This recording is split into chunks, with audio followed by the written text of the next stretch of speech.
Welcome to our channel. 2026 జనవరి సంక్రాంతిలో ఈ యొక్క job calendar అయితే రాబోతుంది. ఇందులో ఫస్ట్ వచ్చే నోటిఫికేషన్ గ్రూప్ 1 అండ్ గ్రూప్ 2 అయితే రావచ్చు.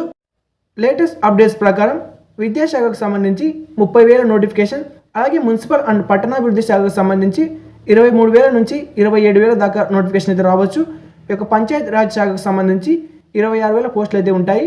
ప్రజా ఆరోగ్య అండ్ కుటుంబ సంక్షేమ శాఖకు సంబంధించి 10,000 నోటిఫికేషన్లు, ఉన్నత విద్యాశాఖకు సంబంధించి 3,000 నుంచి 7,000 పైగా ఖాళీలు, నైపుణ్యాభివృద్ధి అండ్ శిక్షణ శాఖకు సంబంధించి 2,600 పోస్టులు, వ్యవసాయ శాఖ నుంచి 2,400 పోస్టులు, సంక్షేమ శాఖ నుంచి 1,820 పోస్టులు అయితే రావచ్చు.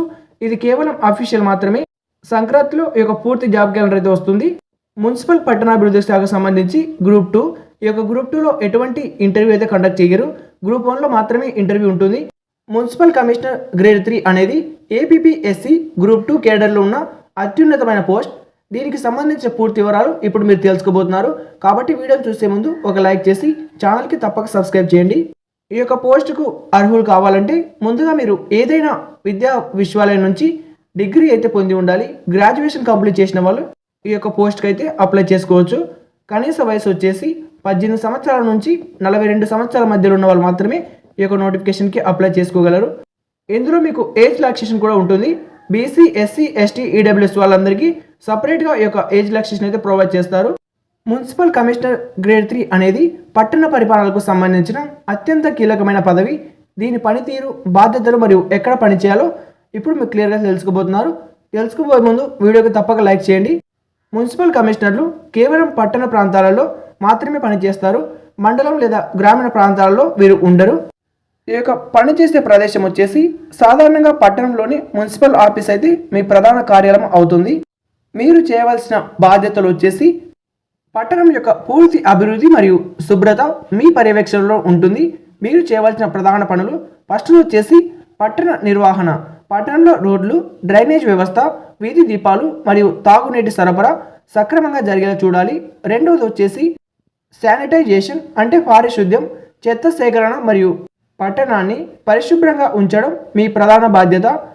రెవెన్యూ కలెక్షన్ మూడవది వచ్చేసి ఆదాయం సేకరించడం, ఆస్తి పన్ను, నీటి పన్ను మరియు ఇతర ఫీజులను వసూలు చేయడం ద్వారా మున్సిపాలిటీకి ఆదాయం పెంచడం. నాలుగవది వచ్చేసి ప్రభుత్వ పథకాల అమలు. రాష్ట్ర ప్రభుత్వం ప్రవేశపెట్టే పట్టణ సంక్షేమ పథకాలను ప్రజలకు చేరవేయడం. ఐదవది వచ్చేసి లైసెన్సులు మరియు అనుమతులు, భవన నిర్మాణ అనుమతులు ఇవ్వడం మరియు వాణిజ్య వ్యాపారాలకు లైసెన్సులు జారీ చేయడం. ఇక వర్క్ వచ్చేసి ఎవరితో కలిసి పనిచేయాలి. మీరు పట్టణంలోని మున్సిపల్ చైర్మన్ మరియు కౌన్సిలర్లతో అంటే ప్రజాప్రతినిధులు సమన్వయం చేసుకుంటూ పనిచేయాలి.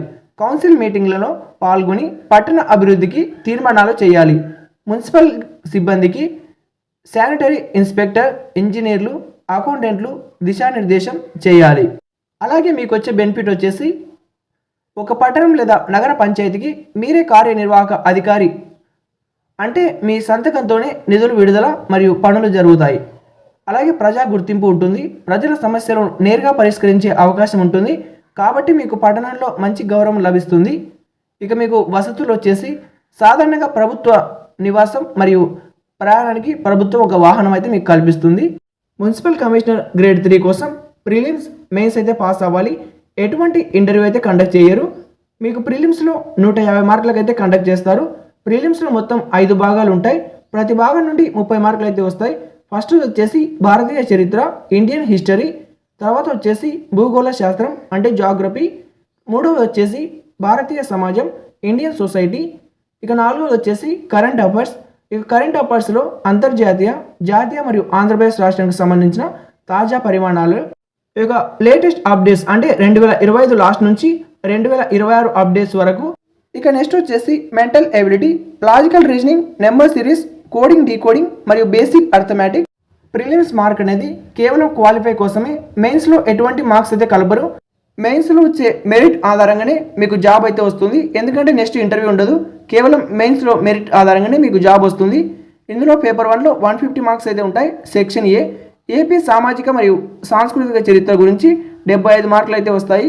టాపిక్స్ వచ్చేసి శాతవాహనులు, ఇక్ష్వాకులు, విజయనగర సామ్రాజ్యం నుండి ఆధునిక ఆంధ్రప్రదేశ్ ఏర్పాటు వరకు జరిగిన సామాజిక ఉద్యమాలు, సెక్షన్ బిలో వచ్చేసి భారత రాజ్యాంగం, ఇది కూడా 75 మార్కులకు ఉంటుంది.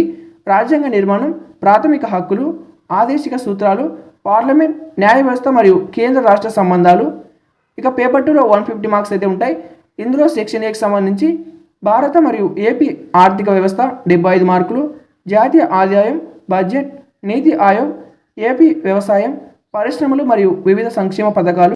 సెక్షన్ బి వచ్చేసి సైన్స్ అండ్ టెక్నాలజీ, ఇందులో కూడా 75 మార్కులకే ఎనర్జీ పాలసీలు, పర్యావరణం, కాలుష్య నియంత్రణ, ఎకో సిస్టమ్ మరియు సైన్స్ రంగంలో సరికొత్త ఆవిష్కరణల గురించి టాపిక్స్ అయితే ఉంటాయి. ఇందులో మీకు నెగిటివ్ మార్క్ అయితే ఉంటుంది. 3 క్వశ్చన్లు రాంగ్గా రాసినట్టయితే 1 మార్క్ కట్ అవుతుంది. మున్సిపల్ కమిషనర్ గ్రేడ్ 3 పోస్ట్కి సంబంధించి స్థానిక సంస్థల అంటే మున్సిపాలిటీ పంచాయతీరాజ్కు సంబంధించిన 73, 74 రాజ్యాంగ సవరణలపై ప్రత్యేక పట్టు సాధించడం అవసరం. ఈ యొక్క 73, 74 అనేది సచివాలయం అలాగే మున్సిపల్ కమిషనర్ గ్రేడ్ 3 కూడా మోస్ట్ ఇంపార్టెంట్ టాపిక్స్. నోటిఫికేషన్ వచ్చినప్పుడు సిలబస్ అయితే ఉంటుంది. మీరు సిలబస్ మారిందో లేదో అక్కడ అధికార వెబ్సైట్లోకి వెళ్ళి చెక్ చేసుకోవాలి. ఇది ఈ యొక్క మున్సిపల్ కమిషనర్ గ్రేడ్ 3కి సంబంధించిన పూర్తి ఇన్ఫర్మేషన్. వీడియో నచ్చినట్టయితే ఒక లైక్ చేసి ఛానల్కి తప్పక సబ్స్క్రైబ్ చేయండి. Thank you for watching.